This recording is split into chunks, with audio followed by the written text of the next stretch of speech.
Bendiciones, mis amados. Bueno, de nuevo fin de semana, ya viernes.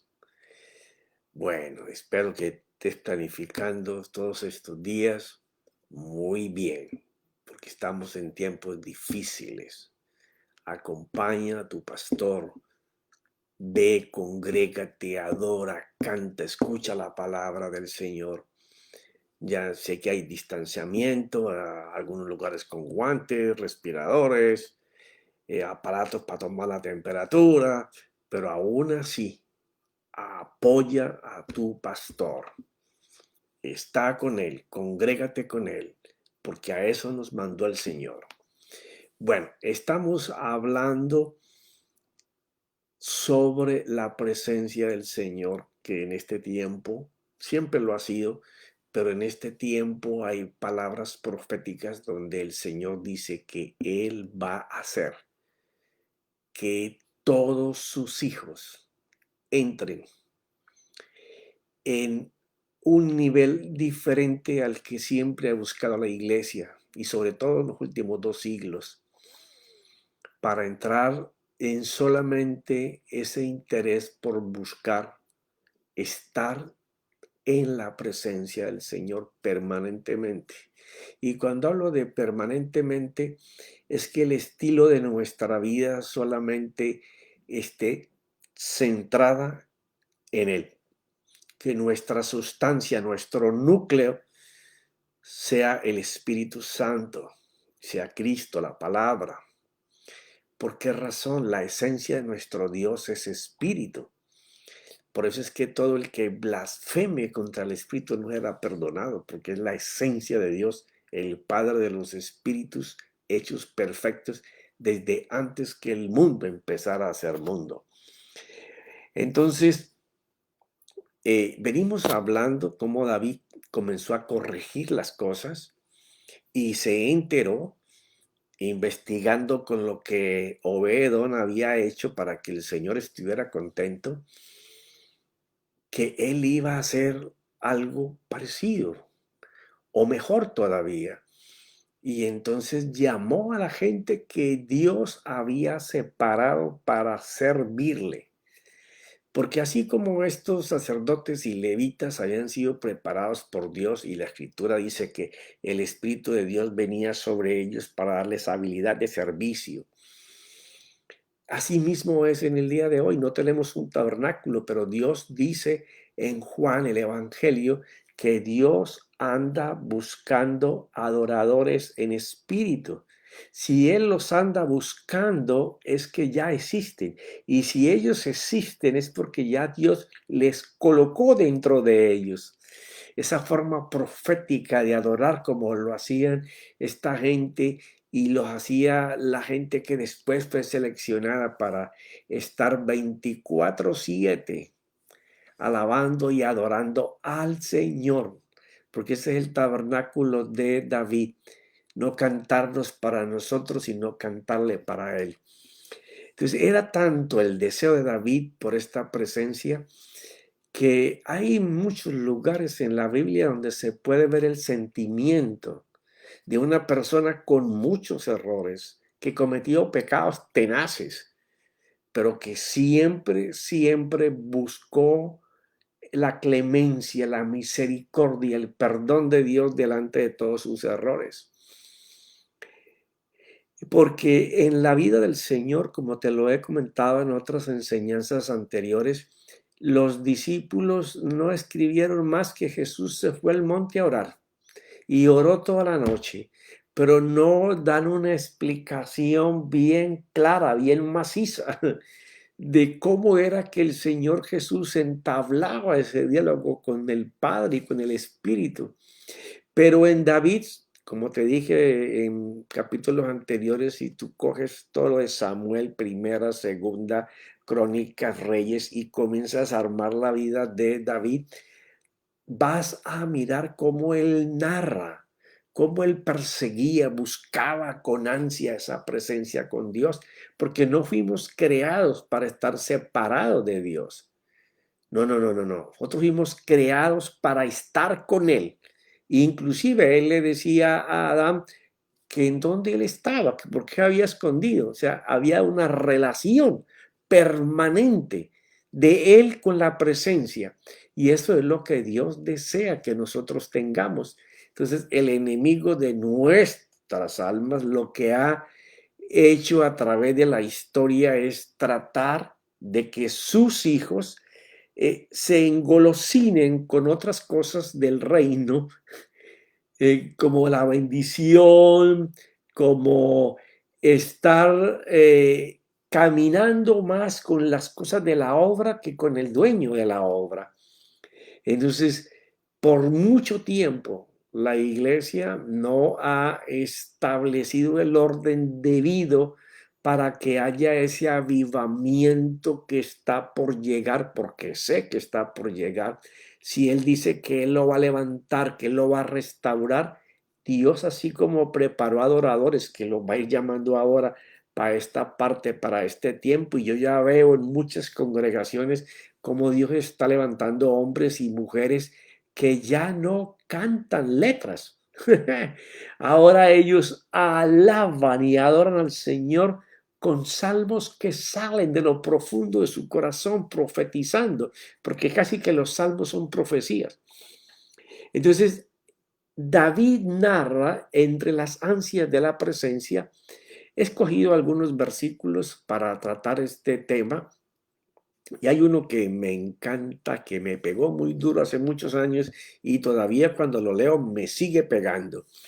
¿Por qué razón? Porque la deficiencia de presencia es tal que no nos escapamos. Eso es para ti y eso es para mí. La búsqueda es lo que es el rescate, ¿ya?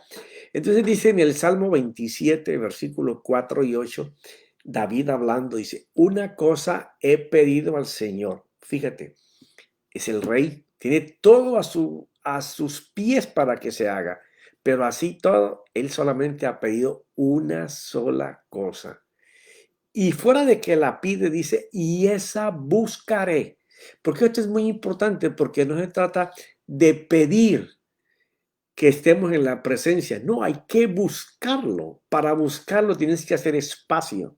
Tienes que tener tiempo, ser disciplinado. No es que un día lo haces y dentro de 4 días te acuerdas, no, es algo permanente, constante. Cuando yo enseño, les comparto a la iglesia, no desaproveches que estés en el tráfico y estés trancado ahí delante de tantos carros y, y caminando despacio. Y no te enojes con el vecino, ni pongas tu mente a pelear, olvídate.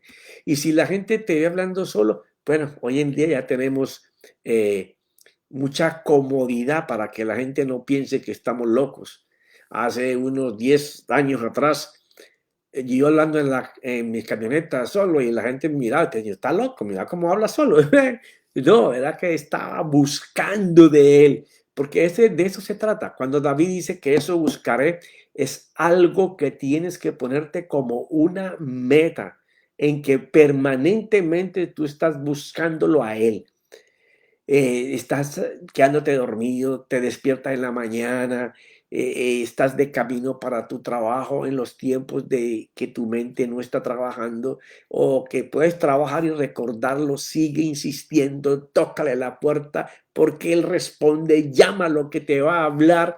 Ah, sí, ese es nuestro Dios, pero así tan rogado, profeta, no es que no sea tan rogado. Sino que Él tiene que quebrar el ego nuestro, los yo nuestros que no están enseñados a rendir esa reverencia, esa pleitesía, a rendir esas ansias. ¿Ya? Entonces, cuando lo aprendemos a hacer, llega y explota de una manera maravillosa. Y esa buscaré que habite yo en la casa del Señor todos los días de mi vida. Recuerda que el tabernáculo que David hizo, eso era para él la casa de Dios, porque ahí estaba el arca donde por generaciones, hasta la vida del rey David, se sabía que aquel hombre entraba una vez al año para intimar con Dios. Pero David ahora colocó el arca en el centro, bajó una silla y se sentaba a hablar con él. Y puso todos los cantores delante del arca para atenderla como lo hizo Obedón con su familia y sus 68 familiares. Entonces, cuando él está hablando de eso, es que él quiere tener más tiempo ahí, enfrente de la presencia que lo representaba el arca, que estar ocupado en los menesteres de un rey. Y déjame decirte que un rey tiene que tener muchas obligaciones que hacer por día, ¿ya? Dice, para contemplar la hermosura del Señor. O sea, no es que David estaba viendo el rostro de Dios, él veía la esencia. Podía contemplar, meditar, discurrir, profundizar sobre la misericordia del Señor. Y él sí tenía mucho de qué mirar sobre esto, por los errores cometidos, el adulterio, luego mató al hombre, lo planificó, y tantos otros errores que cometió David en su vida. Él podía meditar sobre esa hermosura del Señor que era tan bello que a pesar de todos los errores, él sí iba al Señor y le enseñaba su corazón contrito, humillado, para enmendar y para hacer su voluntad, y podía contemplar la misericordia, el perdón, la bondad. O sea, a eso él le llama la hermosura del Señor. O sea, las virtudes de nuestro Dios, ¿ya? Y para meditar en su templo, eso es lo que él hacía, lo que te acabo de contar. Porque en el día de la angustia me esconderá en su tabernáculo, en los secretos de su tienda me ocultará. Él está hablando de lo que él tenía.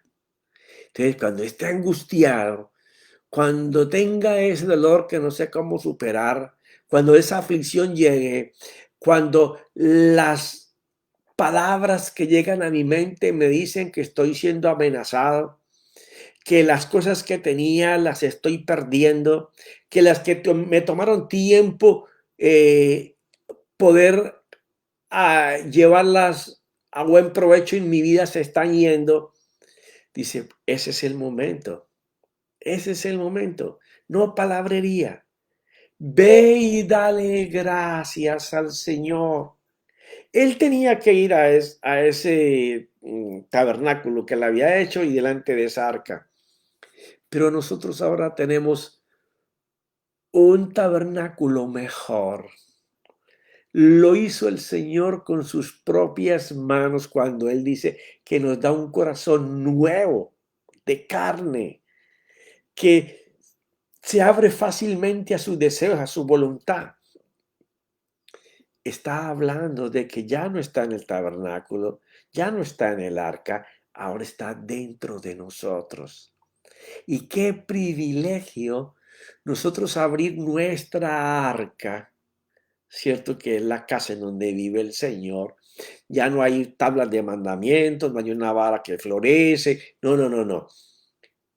Solamente está el núcleo de lo que somos, la sustancia de lo que queremos, pero todo centrado en el deseo, en esas ansias como las que tenía David por estar con él, pero conscientemente, no de que vamos a buscarlo a ver si viene, no, conscientemente ese anhelo ardiente por estar con él y en los momentos difíciles ir a estar con él para meditarle, para preguntarle, para que nos diga, pero siempre debe de ser el eje principal la búsqueda de él. Porque dice, porque sé que sobre una roca me pondrá en alto. Entonces será levantada mi cabeza sobre mis enemigos que me cercan, y en su tienda ofreceré sacrificios con voces de júbilo.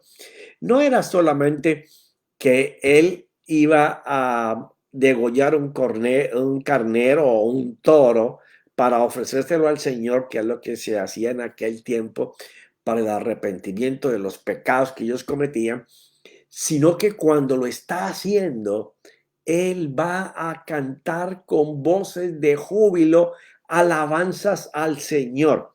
Mira lo que pasa aquí. Eso lo hacía David. nosotros no tenemos que hacer un sacrificio de un animal, porque Dios se preparó su propio cordero y Él mismo programó todo para degollarlo en la cruz. Sí, no le cortó la cabeza, pero lo desangró ahí.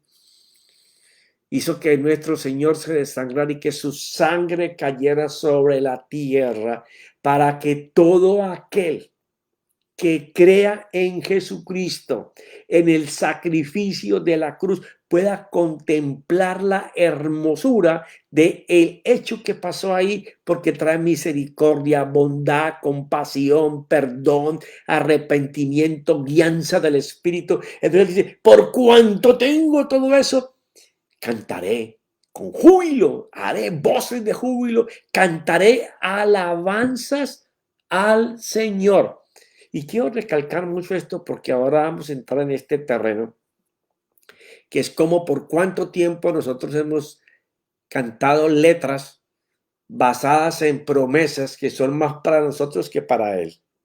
Sí, yo sé que te va a doler mucho cuando comencemos a mirarlas, pero escucha lo que cantamos en la iglesia, en la congregación, lo que la iglesia canta, a ver si tiene más contenido para animarnos a nosotros que para hacerle fiesta al Señor.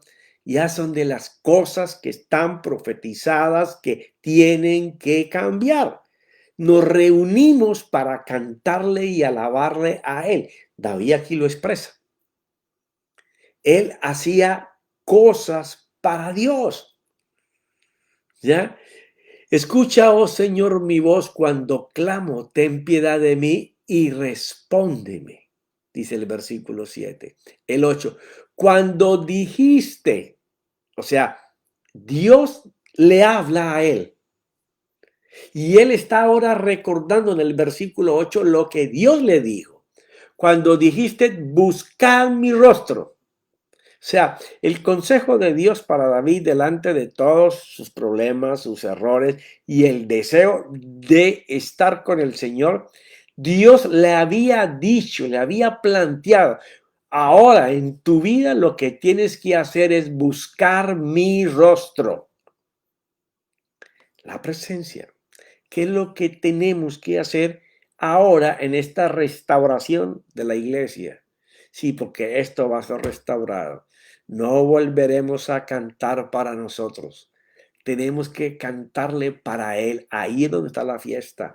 Entonces vamos a tener que seleccionar muchas de las canciones. Son canciones que tenemos y que cantamos en la fiesta del Señor, pero que no son para Él, son para darnos ánimo a nosotros. Cuando ese campo debería de estar suplido por nuestra fe. Si no lo está, es porque nos falta ejercitar la fe, porque nos falta ir al gimnasio de la escritura y estar ejercitando allí las cosas que hacen que nuestra fe coja esperanzas, para tener la actitud para ir a hacer lo que Dios nos dice. Entonces no llegaríamos el domingo a hacernos fiesta a nosotros mismos, sino a hacerle fiesta a Él por todo lo que hizo en los 6 días anteriores. Entonces dice, cuando dijiste, busca mi rostro, mi corazón te respondió. Oye bien, está hablando de la sustancia de David dentro de su ser espiritual. Mi corazón te respondió, tu rostro, Señor, buscaré. ¡Wow! Estas eran las ansias de una persona que deseaba ardientemente vivir en la presencia de nuestro Dios.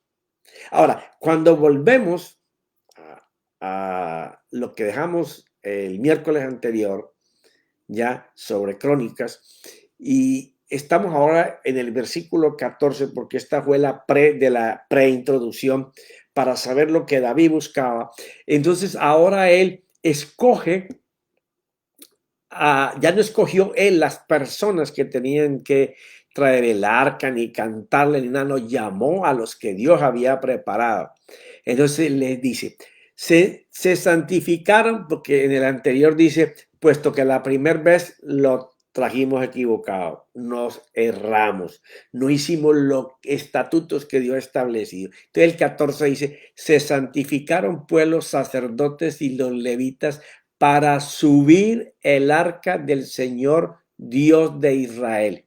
O sea, cuando habla de santificarse, estamos hablando de que es ese tratamiento diario que no hemos aprendido a hacer o que nos llenamos de tanta gracia que se volvió en desgracia porque no alcanzamos la gracia, porque la gracia de un hijo de Dios es vivir en Dios y que Dios se manifieste en él. Eso es la verdadera gracia. Entonces, cuando habla de que ellos se tuvieron que santificar, estamos hablando de limpiar de toda culpa o pecado conforme Dios le dijo a Moisés, y para eso les colocó el lavacro. Ya hemos venido hablando de eso, no quiero entrar mucho en ese tema, que es cuando tú estás queriendo ir en tu diario, vivir a estar con Él. Chequéate primero porque Él es santo, santo, santo. Y aunque Él sabe que somos personas erradas, que cometemos errores, que posiblemente no matemos, no estemos en droga, no adulteremos, no hacemos tantas cosas que hacíamos antes, pero somos soberbios, necios, tercos, juzgamos, criticamos, hacemos, murmuramos, hacemos otras cosas que también son pecados como las otras. Dios no tiene un pecado más grande y un pecado más pequeño. La desobediencia para Dios es pecado. Entonces, ellos ahora hacen ese trabajo que pertenecía al tabernáculo de Moisés para ir a traer el arca. Y entonces, cuando ellos hacen eso, que es el tiempo en que se dedica la persona para ir delante del Señor y limpiarse, ya, de todas las cosas para concederle todas las demandas que Dios hace para poder ir a su presencia. Y yo sé que muchos no estarán de acuerdo con esto porque hablan de la gracia, lo cubre todo, la cruz lo cubre todo, ya somos santificados y perfectos. Bueno, si eres perfecto, mira a ver tus errores. Si ya eres santo, mira a ver si eres santo. Perfectos y santos porque el Padre nos ve en Jesús. ¿Eh? Pero ahora en este nivel se trata de ir a una gloria mayor. Pero no vamos a ir a una gloria mayor viviendo como siempre hemos vivido. ¿Ya? Si Dios está hablando de un cambio radical en la iglesia y que Él lo va a comenzar a hacer, Él lo va a hacer con quienes quieran cambiar sus hábitos, sus costumbres, sus oraciones siempre iguales, para comenzar a hacer algo diferente. ¿Ya? Y entonces después de que santificaron ellos, también santificaron los hijos de los levitas y llevaron el arca de Dios sobre sus hombros, ya no sobre carretas. Y esto es muy importante y lo vamos a ver un poquito más adelante y que el tiempo me alcance aunque sea para llegar ahí. Lo llevaron sobre sus hombros con las barras puestas como Moisés había ordenado conforme a la palabra del Señor. Versículo 16. Entonces David habló a los jefes de los levitas para que designaran a sus parientes los cantores con instrumentos de música, arpa, lira, címbalos muy resonantes, alzando la voz con alegría. Gente que se gozaba alabando y adorando a Dios. Mira que la primera vez David fue el que tomó la pauta en todo esto. Ahora es David dándole a la gente que tenía la responsabilidad, el don y el talento de parte de Dios para manejar la adoración, la alabanza, los cantos y la música, porque nadie va a saber más que la gente que lo está haciendo, que el líder de la iglesia o el pastor, el apóstol, quien esté manejando. ¿Por qué razón? Usted puede querer que los que canten ahí sean los más fieles, los que llevan más tiempo, los que usted ha gastado tiempo y dinero en instrumentos y cosas, pero así no funciona. Dios tiene ya su gente preparada para que le adoren, para que le alaben, para que lleve la congregación de los justos a esa atmósfera que van a cambiar esta gente que Dios preparó, ¿ya? Y dice el 17, y los levitas designaron, ya no David, ya no David escogió las personas que a él le parecía que servían, sino que le dio a ellos que tenían el don y el talento de parte de Dios. Entonces ellos designaron a una cantidad de familias que te pido por favor que tú leas en tu casa ahí del versículo 17 hasta el, vamos a leer aquí hasta el 22. Al nombra familias y familias y hijos de gente que ellos mismos fueron dándole a conocer al rey David, que era gente que tenía el don y el talento de parte de Dios. 22. Y que Nenías, jefe de los levitas, estaba a cargo del canto y dirigía el canto porque era hábil. Mira esto. Ellos reconocieron, porque a veces nos comprometemos en las congregaciones porque tenemos 4, 5 o 6 voces, a colocar turnado las voces, aunque las que ponemos no hacen descender la presencia de Dios el día de la fiesta. Pero como estamos comprometidos con esos fieles que van cada rato a hacer eso, pero esos cantan canciones, cantan letras, pero no cantan al Señor. El que canta al Señor es impresionante. No solamente comienza a profetizar salmos de su corazón, sino que se palpa la presencia, que es lo mismo que sintió Obed-edom. Dios contento recibiendo esa adoración allá, en ese que él preparó y que ahora lo encontró y lo colocó en esa congregación para que lo haga. Tú no te puedes casar por compromiso de fidelidad con 4 o 5 que cuando cantan hasta se duerme la gente. No, tú tienes que estar listo para que el que Dios preparó es el que sea usado para encender la fiesta. Tú no puedes poner el que tú quieras. Tú no puedes colocar el que más fiel es, el que más va, el que más tiempo dedica. No. A lo mejor tiene obligaciones de la casa, de niños, de hijos, de trabajo y no puede estar todo el tiempo que tú quieres.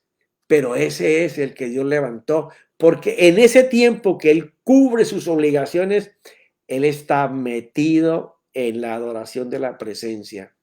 Entonces, David está dándole aquí a ellos la autoridad y ellos mismos escogieron al director de la alabanza y de la adoración al que tenía la mayor habilidad. Y Berequías y Elcana eran porteros del arca. Sebanía, Josafá, Natanael y sigue leyendo. Entonces, en el 25, pues para poder avanzar y dejar de nombrar todas estas familias, fue pues David con los ancianos de Israel y los capitanes sobre miles a traer con alegría el arca del pacto del Señor desde la casa de Obed-edom.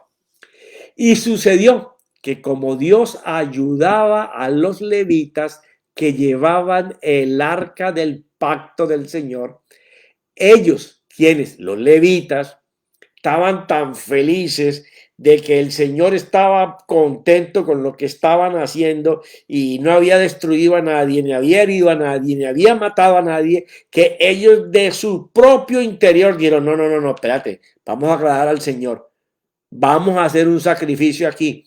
Y ellos sacrificaron 7 novillos y 7 carneros. ¿Ya? ¿Cuándo hicieron esto? En algún momento en que ellos estaban viendo que Dios estaba contento, que Dios estaba recibiendo lo que estaban haciendo. Entonces, la gloria de Dios comenzó a caer. Pero más interesante es lo que narra segunda de Samuel 6:13. Dice, y sucedió que cuando los portadores del arca del Señor, ay, abre tu corazón para recibir esto, porque esto es la plataforma del cambio. ay Señor, dame el favor y la gracia para yo compartir con mis hermanos esto. Y sucedió que cuando los portadores del arca del Señor habían andado 6 pasos, él, cuando se refiere a él, es al rey David, sacrificó un buey y un carnero cebado. 6 pasos caminaban y descendían el arca y sacrificaban dentro del 7º paso y después empezaban contando de nuevo 6 pasos más. Esto es muy importante porque, y aquí es que abras tu corazón para esto. Eran 7 pasos. 6 daban cargando el arca. En el 7º descendían el arca al piso y sacrificaban para él. ¿Qué significa allí? Lo siguiente: 6 días de trabajo. Eso representa los 6 días. El 7º día se descendía el arca al piso y allí se sacrificaba para el Señor. Entonces, mira esto. 6 días ellos cargaban el arca de la presencia, como anunciando en alegoría que aunque el 7º día tenemos que hacer fiesta, 6 días tenemos que cargar la presencia con nosotros. La presencia no puede apartarse de nosotros un solo momento. Hay que perseguirla, ansiarla, buscarla mañana, tarde, noche, antes de dormir, apenas te levantes, apenas caminas, apenas vas al trabajo, apenas estás en el trabajo, apenas tenés tiempo de regreso. Eso tiene que ser el eje que mueve tu ser interior. Entonces, 6 días hay que cargar la presencia. Es la tipología. Pero en el 7º día que la tenían que descender para sacrificar, en el 7º día que es la fiesta del Señor, tenemos que hacer descender la presencia en el lugar en que estemos. Y entonces ahí se posa la presencia. ¡Wow! Si nosotros podemos entender eso, sabemos que toda la iglesia, cuando se congrega el domingo, que es el día del Señor, vamos a ese recinto a hacer descender la presencia de Dios en ese lugar. Y ahí es donde empiezan los grandes avivamientos, donde el interés no eres tú, el interés es ir a hacerle fiesta al Señor. Pero ¿cuál es la regla? Que si tú no lo cargas 6 días en que estás trabajando para ti, es imposible que lo desciendas porque no lo has cargado. Si tú no cargas la presencia de Dios durante el periodo de los 6 días laborales, contigo no hay chance de que el domingo lo puedas descender. Es muy posible que otros a tu alrededor lo hagan descender y tú solamente contemples lo que Dios hace con otros. Pero se necesita tener el hambre, el deseo, el anhelo que tenía el rey David para buscar. Solo esa cosa voy a buscar, dijo. Voy a estar buscando permanente, constantemente, disciplinado. Voy a estar bien afincado buscando tu presencia. ¿Y cuáles son las palabras para la presencia, profeta? No hay palabras. Deja que tu corazón hable.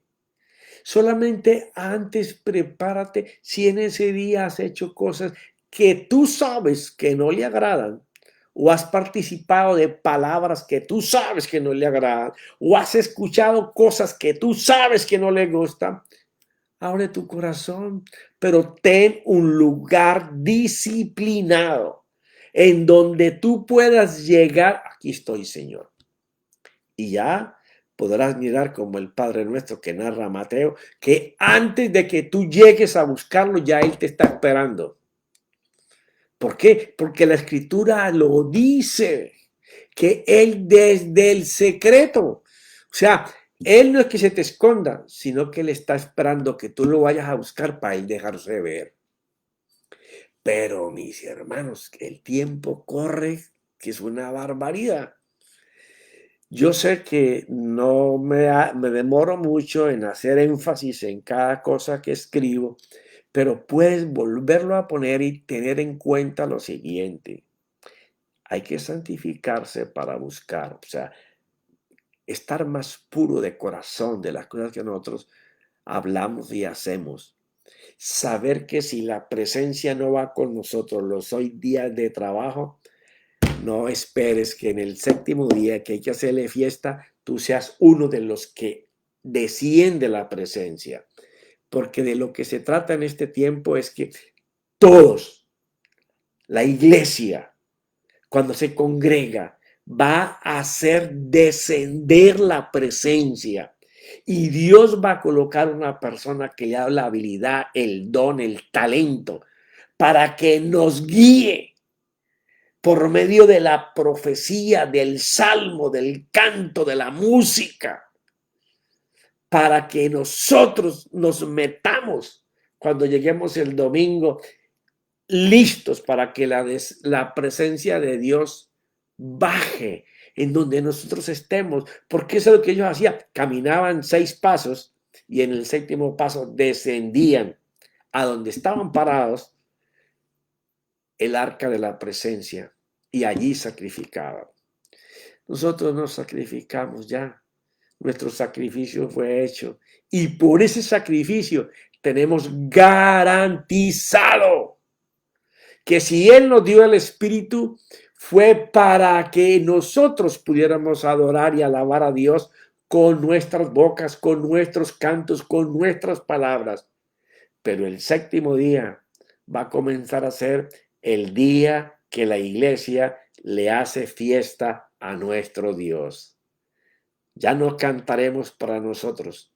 Hay que enmendar todo ese poco de canciones que solamente son para darnos ánimo. Nos reunimos para cantarle a Él, por los atributos de Él, por la soberanía de Él, con la honra debida, con el honor y el respeto debido, porque entonces seremos parte del avivamiento mundial que el Señor va a hacer en todos los pueblos y en todas las naciones, porque eso es lo que está prometido para este tiempo. Pero como siempre, se me acabó el tiempo. Mis hermanos, vayan a sus congregaciones, alégrense con sus hermanos. No importa las restricciones que haya, vaya, apoye a su pastor y sepa que usted es uno de los descendedores de la presencia en el lugar en que usted esté. Pero prepárese para que sea partícipe de esa obra de nuestra fe y del Espíritu Santo. Hacerle fiesta al Señor conscientemente de lo que estamos esperando y con la expectativa y el ansia correcta. En el nombre de nuestro Señor Jesucristo y su Santo Espíritu. Amén y amén.